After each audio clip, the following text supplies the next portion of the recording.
So it's been a while since I've done a video, so I thought I'd do a quick one.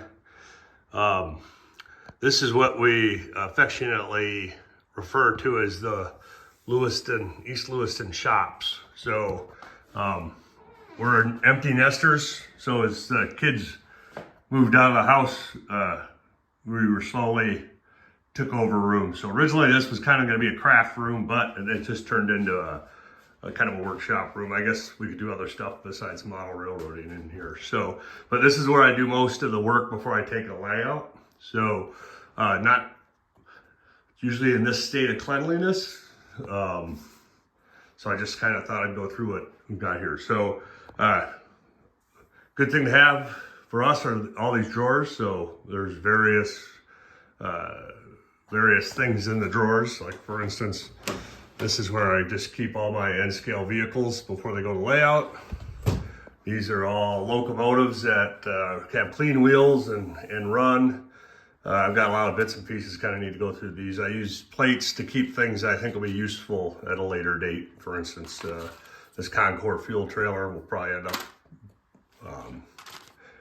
kit bashing into a Coleman oil tank truck. So I've got a PLA printer and a resin printer. PLA printer is kind of good for bridge piers, stuff like that. Don't use it nearly as much as the resin printer. And then so I've got the Elgo Mars. I wish I got a bigger one. I think eventually I'll upgrade to a larger one and let me do bigger prints. I'm limited, I think, to about 7 inches in length for some of the prints. So can't do everything I want to do on the resin printer, but it works pretty good for everything else. And then a little rinser and curing machine. And so I keep all the 3D printing stuff over here. You can see I printed a bunch of telephone poles. So I print some odds, use it to print a lot of odds and ends. So been real useful to have. I still buy some 3D printed stuff. The design side of it, I don't like to spend a lot of time on. So if it's kind of simple and I can do it in Tinkercad, I'll knock it out in Tinkercad. Otherwise, I still buy 3D prints. So this is kind of the workbench. I've got a separate Zephyr system. And it's kind of good to have a separate system away from the layout. So you can see I'm set up for cleaning wheels here. And then I use this long test track to speed match locomotives and so forth. So I'm thinking I might add another one and mount it to the wall, a little longer run. But so this is kind of where I do all the work. I usually have several projects going on at once. So I've got some locomotives that probably need some new decoders. I had a lot of stuff in storage for a lot of years, so as I pulled it out, not everything's running. So I've got a few decoder replacements that I need to do, but I'm waiting for sound decoders to become available as I started shifting towards sound. Got the chopper, one of the more useful tools to get if you do any kind of scratch building. Recommend you pick this up, the chopper.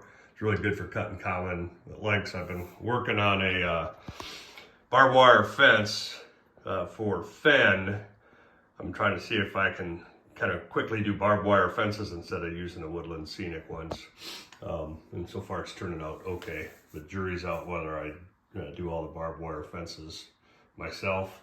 So that's kind of where I work on all my projects. And then I've got, I bought this. This was a cheap workbench I bought at Harbor Freight. And the drawers are already falling apart. You get what you kind of pay for. However, I don't care what I do to it or if I ruin it or so forth. So this is where I do all the painting. And then I picked up a paint booth. I can vent it outside to the window, but usually don't vent it with acrylics, but it does give you good light and it's good for airbrushing. So that's where I do a little painting. Also keep all my styrene and wood that I use for various projects. So allows me to keep semi-organized. And then I've got another, the nightstand was also turned into a storage. And this is just full of detail parts and bits and pieces for locomotives. see I've got some PVC pipe in the corner for some future elevator products, and then these are some more where I kind of keep locomotives that need to be worked on, so I keep them here. And so I've always got a project that I can grab onto and do some work on. And like I said, I like to jump around, so I may fix a locomotive that, you know, spend an hour working on a locomotive, and then maybe work on scenery detail and so forth. So I've been kind of trying to finish Fenn. I've decided I've got numerous areas on the layout that are scenic, and very few are kind of 100% complete. I've kind of jumped around. So what I'm doing now is I'm going back and scenicking and finishing up every area that's kind of partially scenic, with details like road stripe, you know, like striping on the roads and so forth. So right now my goal is to finish Fenn, and based off the photos I have from '86, it looked like they had barbed wire fences separating the railroad right away in the fields. So now I've got to make about 3 or 4 feet of barbed wire fence. So that's kind of what I'm working on now.